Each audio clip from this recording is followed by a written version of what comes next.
3 of the 2015 Nulon Nationals headed to Wakefield Park for some good old-fashioned time attack.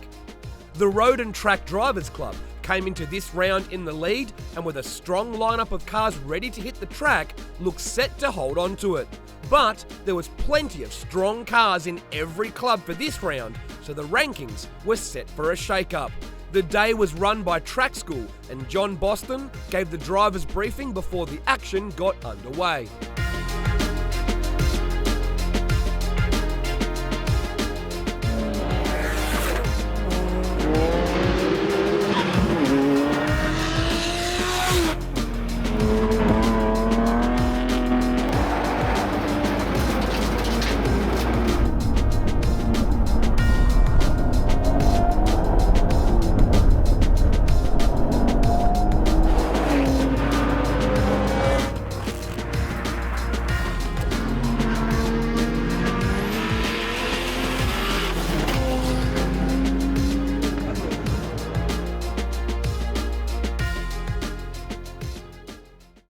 I think the biggest thing we wanted to try and do with Nulon Nationals is we wanted to bring people that have a real passion for motorsport under the one umbrella. There's a lot of clubs that have club days, but they're one club. But the thing is that, you might have the Fords guys, they don't like the HSV guys, but when you bring them into the one spot and say, you guys have got this great passion for motorsport, and then suddenly they all start realising they're all exactly the same people, they just have a preference for brand. Well, I think the biggest test we get is there's a lot of the guys that are running these days that are using our lubricants. There's cars out here that are super high performance and they're not having lubricant issues or wear issues. And we're finding that, this is a great test bed for making sure that, the products that people buy off the retail counter are the products that have been used in these cars. Now, let's take a look at how each club performed.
Well, today I'm in my little Ginetta G50. It's a European-derived car, big following over in Europe, not so much here in Australia, so people sort of look at them a little bit weird. It's got a Mazda engine in it, but I'm actually representing the Ford team, so got to help them out. I'm here to have some fun, so far it's been pretty sweet. Overseas in Europe, they've got G50s, G60s and G40s as road cars. So it's basically like an MX-5, right? And they have them on their streets over there. For here, it's called the G50 GT4, and in Europe they've got a really big following, like Porsche Carrera Cup does over here. They've got Super Cup and Ginetta Cup over there. 3.5 litre V6, not much horsepower, a lot of aero, good brakes. It's just a reliable car that'll just run round and round and round and round. So around Wakefield on slicks, on a good set of Michelin 6, we can do 63s all day long, so minute 3. We're on Toyo R888s at the moment, so far in the 6s. We're changing the car a bit more now to be a bit more compliant with the semis. So if we can do mid-5s, we'll be pretty happy, because then for a semi-slick compared to a slick, that's pretty awesome.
Yeah, so me personally, I've done every single round of the Nulon series starting from last year. And from the Bulladila Hill Climb, I've now moved to a larger turbocharger, a Garrett 2871.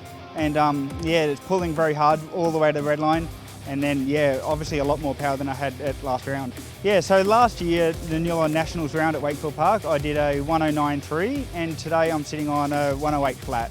So a good improvement for 1.3 seconds. And that's mainly due to the turbocharger upgrade.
So we built it for predominantly time attack, and it falls under the open class rules. And yeah, it's just a club level event, where we started from, and it did time attack, and now we just come back to normal club events and having fun.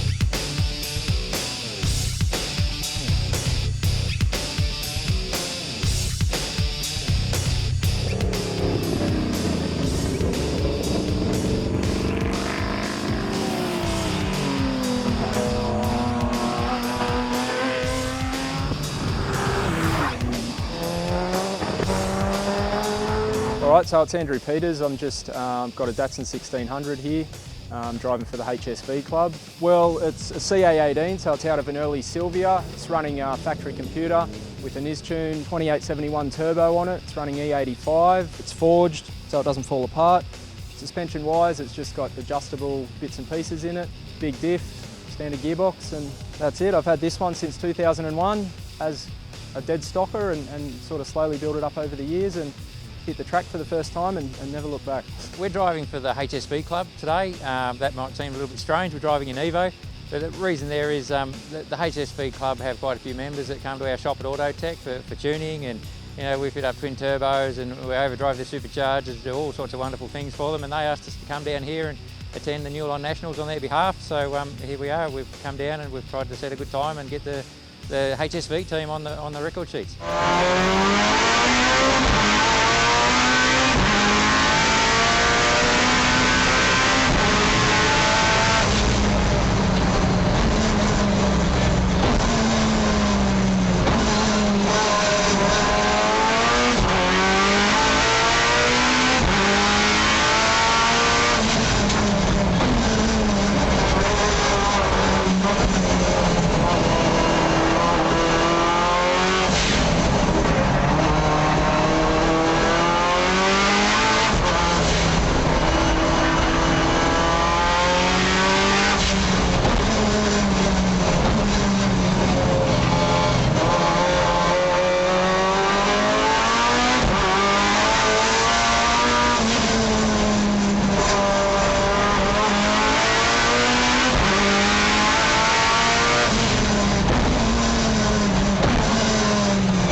I drove an R34 GTR last year here, but I've currently sold that car to continue with a new venture of Time Attack 35 build I've got going.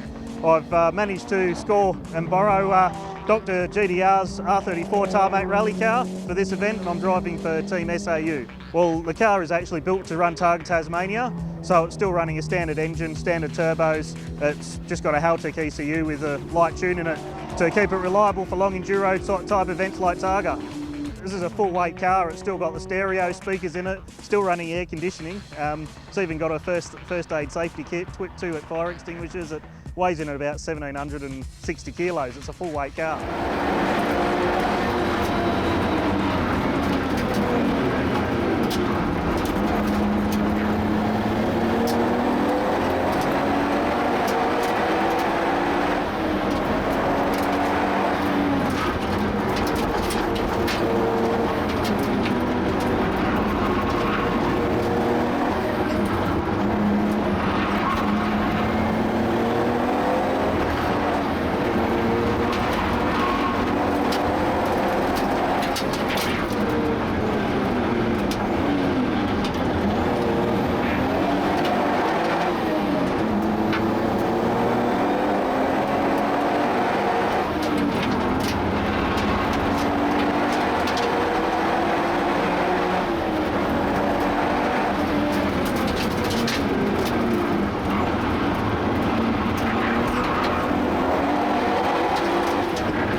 It's a PRB Clubman, and I'm driving for SAU.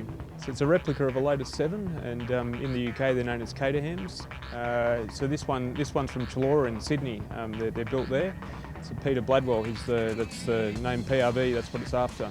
So this car's 20 years old. It was built in 1994. So back then it came with a compliance plate with a standard engine and all that type of thing. And over the years it's been modified and an engineer's certificate applied to it, that type of thing. So yeah, it's been registered the whole time, and I've been using it as a daily driver all week actually because my other car's broken. I raced it in the State Super Sprint Championship in the unlimited modification class, road registered. So anything that's road registered can run. So it's got a Toyota 4AG ZE, but instead of the supercharger on that Toyota motor, it's got a turbo on it. It runs about 24 pounds of boost, and Mixed Motorsport tuned it. It's running well. It does 270 horsepower at the wheels. So it's got a good power to weight ratio, being as it only weighs about 600 kilos.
Well, at the end of the event, this is how the club results looked. Skylines Australia took the win, and EvolutionOz.net and the HSV Owners Club doing much better this round, which will certainly help them in the overall standings.